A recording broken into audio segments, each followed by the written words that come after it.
Good evening and welcome to LawSikho's thorough newspaper analysis for the 19th of July 2023.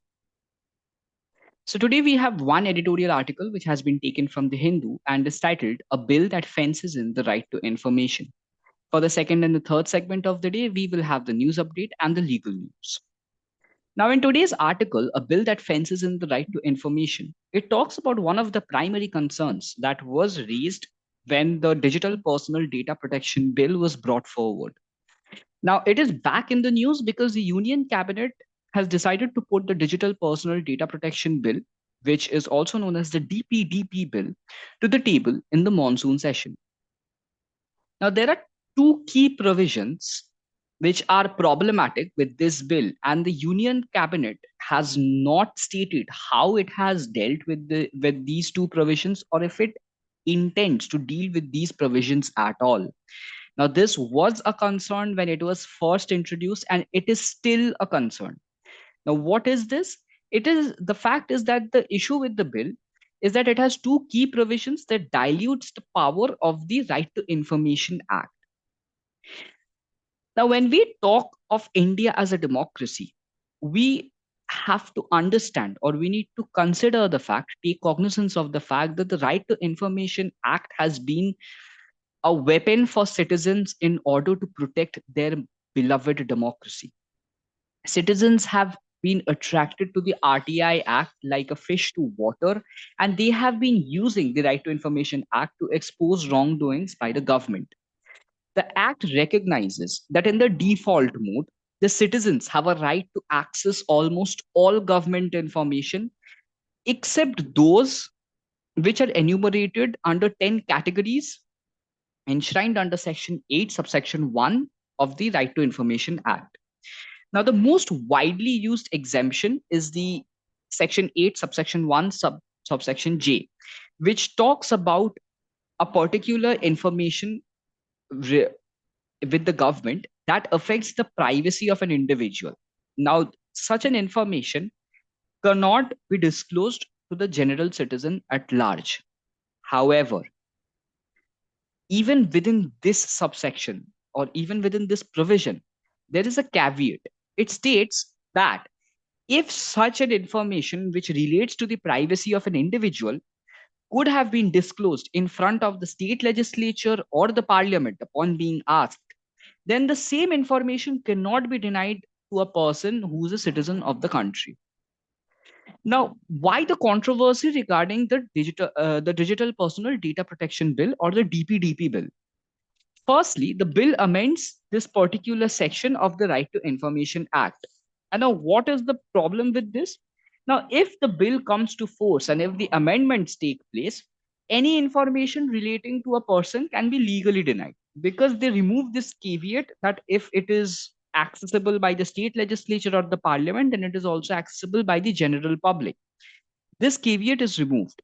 Now, since most information has to have a link with some or the other person, the public information officer can thus have the power to outrightly reject any of the claims which is sought under RTI Act. Further, the term person is also very widely used in this bill. It not only relates to individuals but also states and companies. Thus, the amendment would hurt the very spirit with which the Right to Information Act was enacted. And this act till date has been famous for being one of the strongest pieces of legislation which has advocated transparency in favor of the citizens. Now, with this, we move on to the news updates for today. Firstly, we have ISRO prepares a PSLV mission. A commercial mission, the PSLV C56, will have 7 payloads in all, including 359.9 kg Earth Observation Satellite DSSAR, short for Synthetic Aperture Radar from Singapore. The others are Arcade, Velox AM, and Orb 12 Strider. For the second news of the day, we have Ruturaj to lead Indian men's cricket team at the 19th Asian Games. We also have Rinku Singh, one of the star batsmen of KKR this season, as one of the entrants to the Indian cricket team. The Board of Control for Cricket in India announced that the Indian squad for the Asian Games 2023 Talented Indian batter Ruturaj has been appointed as the captain for the Indian team. The Asian Games 2023 will be played in China from September 23 to October 8th, where the men's cricket will take place from September of 28th to the October 8th in a T20 format. Thirdly, we have ISSF Junior World Championship. Abhinav-Gautami bag gold medal. The pair of Abhinav Shaw and Gautami Bhanot won the 10-meter air rifle mixed team gold on day 2 of the ISSF World Championship Juniors in Changwon, Korea.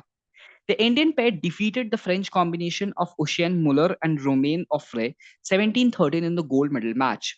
This was India's third gold medal of the competition, which took the country to a second position in the medals tally with a silver and 2 bronze medal to boot.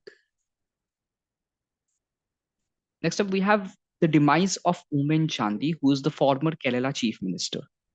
Former Kerala Chief Minister and Congress Working Committee member Oommen Chandy died in a hospital in Bangalore morning. He was 79. The mortal remains of Chandy was flown to Thiruvananthapuram, where his body will be kept at the Congress State Committee office and later at the Darbar Hall of the Secretariat for people to pay their homage. His funeral will be held at Puthupalli in Kottayam. Next up, we have President of India presents the Bhoomi Samman of 2023. The awards were received by state secretaries and district collectors along with their teams who have excelled in achieving saturation of the core components of Digital India Land Records Modernization Program. The president said that the digitization increases transparency. The modernization and digitization of land records would have great impact on the development of the country. Digitization of land records and its linkages with various government departments would help in proper implementation of welfare schemes. It would also be of great help in case of loss of documents due to calamities like floods and fire. We also have the Chachin Grazing Festival celebrated in the Arunachal Pradesh. The 2-day event held at Chachin saw enthusiastic participation from graziers from all over the Tawang region. Chachin and other traditional grazing areas near Bumla Pass have historically served as the backbone of the local Monpa lifestyle that is largely dependent on nomadic herding, a primitive form of subsistence farming, as means of livelihood. The festival featured a medical camp for aiding the local graziers who often live in remote locations without medical facilities prevalent in urban areas. Now, in the international news segment of the day, we have firstly UN Security Council hold the first talks on AI risks. The United Nations Security Council will hold its first formal discussion on artificial intelligence in New York, with Britain to call for an international dialogue about its impact on global peace and security. Governments around the world are considering how to mitigate the dangers of emerging AI technology, which could reshape the global economy and change the international security landscape. Secondly, we have Australia's Victoria withdraws as host from 2026 Commonwealth Games. The 2026 Commonwealth Games are in doubt after the Australian state of Victoria cancelled its plan to host due to budget blowouts. The Commonwealth Games Federation struggled to find a host before Victoria volunteered in 2022 April.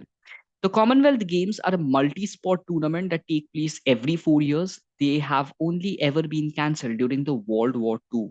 To be eligible to participate in the Games, competitors must be from one of the Commonwealth's 56 members. Most of the countries in the Commonwealth were once part of the British Empire. We also have Nelson Mandela International Day. Nelson Mandela is observed Nelson Mandela Day is observed on July 18th of every year, which is his birth anniversary. The theme for this year is climate, food, and solidarity. This year, the call to action is It's in Your Hands. In November 2009, the UN General Assembly declared July 18th as Nelson Mandela International Day to recognize the former South African president's contribution to culture of peace and freedom in society. For the legal updates of the day, we have denying employment promotion to HIV positive person is violative of Articles 14, 16, and 21. The Allahabad High Court. Now, in a significant verdict, the Allahabad High Court, in the case of XYZ versus Union of India through Secretary of Ministry of Home Affairs, New Delhi, and others, has held that a person who is otherwise fit could not be denied employment only on the ground that he or she is HIV positive. And this principle also extends to the grant to promotion. Secondly, we have IBC overrides Electricity Act dues to secured creditors at higher footing than electricity dues. The Supreme Court observed that Section 238 of the Insolvency and Bankruptcy Code overrides the provisions of the Electricity Act 2003. The provisions of the IBC treat the dues payable to secured creditors are at a higher footing than dues payable to central or state government, the bench of Justice S. Ravindra Bhatt and Justice Dipankar Datta said. So this was all for today. For free study materials and TNA PDF slides, please join our Telegram channel, the link of which you can find in the description, or you can always scan the barcode that is given on your screen. You can also find the quiz link in the description. Now, this quiz is basically a ready reckoner for the thorough newspaper analysis that had appeared on the previous day, that is yesterday. And this goes out every day along with the thorough newspaper analysis video that you see on your YouTube. You can also subscribe us on YouTube to stay up to date with the current affairs as we enumerate them in the thorough newspaper analysis. Thank you.